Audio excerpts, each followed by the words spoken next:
Assalamualaikum warahmatullahi wabarakatuh. Perkenalkan, nama saya Altriniran Putrines, NPM 520 17111330, Ilmu Komunikasi F. Di sini saya akan menjelaskan hubungan 7 tradisi komunikasi dengan fenomena yang ada di kehidupan sehari-hari. Yang pertama, ada tradisi retorika, di mana tradisi ini menjelaskan tentang bagaimana kita berbicara di depan publik. Dan di sini saya mengambil fenomena orasi. Kenapa orasi? Karena orasi sebuah kegiatan yang berbicara di depan publik, di depan orang banyak ya. Nah, fenomena tersebut masuk dalam teori retorika, di mana teori tersebut masuk dalam kelompok teori publik dan kelompok teori publik masuk dalam cangkupan komunikasi retoris. Seperti itu, dan sehingga seperti itu tadi yang saya sampaikan masuk dalam tradisi retorika. Kemudian yang kedua ada tradisi fenomenologi. Tradisi ini lebih berfokus pada pengalaman yang pernah Anda lakukan.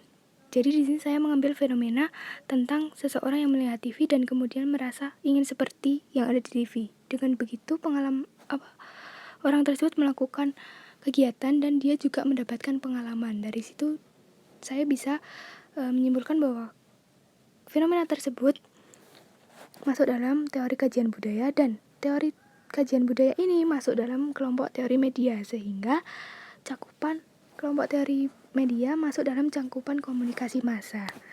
Kemudian yang ketiga ada tradisi sosiopsikolog, di mana tradisi ini hampir sama dengan sibernetika, tetapi di sini lebih berfokus pada individunya. Jadi di sini saya mengambil fenomena tentang seseorang yang ingin berkenalan lebih dekat dengan orang lain.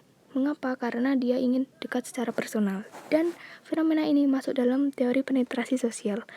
Nah, di mana teori tersebut masuk dalam kelompok teori pengembangan hubungan, dan kelompok teori pengembangan hubungan ini masuk dalam cakupan komunikasi interpersonal. Kemudian lanjut ada tradisi sosiokultural, di mana tradisi sosiokultural itu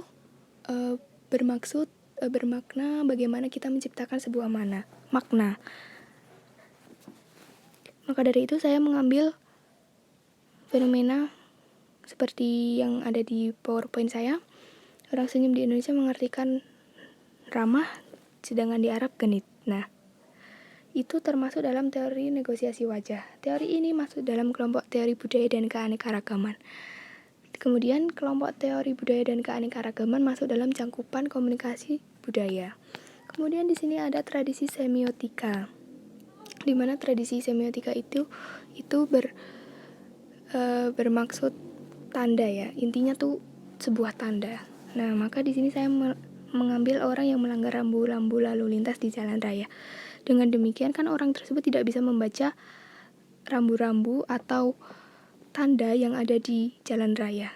Nah, fenomena tersebut kita ambil dari teori interaksi simbolis, dan teori itu masuk dalam kelompok teori diri dan pesan, sehingga kelompok teori diri dan pesan masuk dalam cakupan komunikasi interpersonal. Kemudian di sini ada teori sibernetika. Teori sibernetika ini prinsipnya X mempengaruhi Y. Maka di sini saya mengambil fenomena saat pengesahan UU Cipta Kerja terjadi penolakan oleh masyarakat. Nah, jadi ada sebab ada akibat. Nah, fenomena ini masuk dalam teori pemikiran kelompok, di mana teori pemikiran kelompok itu masuk dalam kelompok teori organisasi, dan kelompok teori organisasi ini masuk dalam cangkupan komunikasi organisasi. Kemudian yang terakhir ada tradisi kritis, di mana tradisi kritis ini bermaksud atau berarti tentang bagaimana kita berpikir secara idealis ya. Maka di sini saya mengambil fenomena penyetaraan gender antara laki-laki dan perempuan. Sampai saat ini masih juga dibahas ya, makanya saya ambil itu dari teori sudut pandang feminis, karena teori tersebut masuk dalam kelompok teori budaya dan keanekaragaman. Nah, kelompok teori budaya dan keanekaragaman masuk dalam cakupan komunikasi budaya, sehingga bisa cangkupan komunikasi tersebut bisa masuk dalam tradisi kritis. Kiranya itu saja yang dapat saya sampaikan. Maaf apabila ada kesalahan. Saya akhiri. Wassalamualaikum warahmatullahi wabarakatuh.